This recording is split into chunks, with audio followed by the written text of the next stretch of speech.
இந்த young and fearless team நாங்க ஆட போறோம் அப்படிதான். அந்த யங் அண்ட் ஃபியர்லெஸ் அப்ரோச் தான். இன் எ வே ஆர் அதர் வந்து உங்களுக்கு வந்து மத்த பிளேயர்ஸ்க்கும் வந்து இருக்குது. நல்லா பாருங்க, போன மேட்ச் வந்து டிராக் வந்து ஆடிட்டு இருக்காங்க. டிராக் ஆடிட்டு இருக்கும்போது ஆல்மோஸ்ட் வந்து கிட்டத்தட்ட ஒரு 10, 15 ஓவர் இருக்கு. ட்ரெடிஷனலா தோனி வந்து 7 விக்கெட் கையில இருக்கும்போது மேட்ச வந்து டிரா பண்ணியிருக்காப்ல லாஸ்ட்ல. தோனி வந்து வெஸ்ட் இண்டீஸ் அகைன்ஸ்டா வந்து பண்ணியிருக்காருன்னு நினைக்கிறேன். 7 விக்கெட் கையில இருக்கும்போது இந்த மாதிரி டிரா பண்ணியிருக்காரு. ஆமா, ஆமா, ஆமா.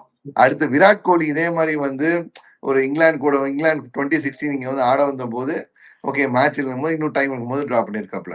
ஆனா ஒரு யங் கேப்டன் கஷ்டப்பட்டு ஆடி இருக்கல, உனக்கு ஒரு அச்சீவ்மெண்ட். ஓல்ட் டிராஃபர்ட்ல 100 அடிச்சு இதுக்கு முன்னாடி 10லுக்கு தான் 10லுக்கு அடுத்து 30 வருஷம் கழிச்சு தான் நான் அடிச்சிருக்கேன் மாதிரி இருக்கும். நீங்க 2 பேரும் 90 வந்துட்டீங்க, அடிச்சு முடிச்சுட்டு வாங்க அப்படின்னு சொல்றதுக்கு இது ஒரு இதுவா பார்க்கலாம்ல. இப்ப இதே ட்ரெடிஷனல் கேப்டன், இப்ப இது ரோஹித் சர்மா இருந்தா பண்ணிருப்பாருன்னா தெரியாது.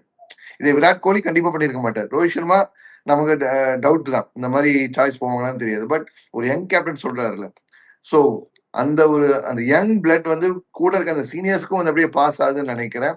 அதனாலதான் இந்த ஒரு ஸ்பிரிட்டட் பெர்ஃபார்மன்ஸ் பார்த்துட்டு இருக்காங்க. நான் வந்து ஒரு ஒயிட் வாஷ் ஆகாம இந்தியா வந்தா போதும், இந்தியா போய் ஒரு ஒயிட் வாஷ் ஆகாம வந்தா போதும் தான் நான் வந்து நினைச்சிட்டு இருந்தேன். அப்ப ஃபர்ஸ்ட் மேட்ச் பும்ராவும் இல்ல, அவரும் இல்ல, என்னப்பா நினைக்கிறீங்க அப்படிங்கிற மாதிரி சொல்லி போயிருந்தேன். But they made a statement in second matches. நீங்க தான் வந்து பேஸ் பால் எவ்வளவு வேணா அடி பண்ணீங்க, போய் அடிங்க. 100 ஓவர் கொடுத்தாச்சு, 600 ரன் டார்கெட், அடிங்க. முடியல, அங்க ஃபிளங்க் ஆனாங்க. அதனாலதான் காஷியஸ் ஆகி லார்ட்ஸ்ல ப்ராப்பர் டெஸ்ட் கிரிக்கெட் ஆடினாங்க. அதுதான் கேட்டாங்க, எங்க உங்க பேஸ் பால காணோம், எங்க போச்சுன்னு.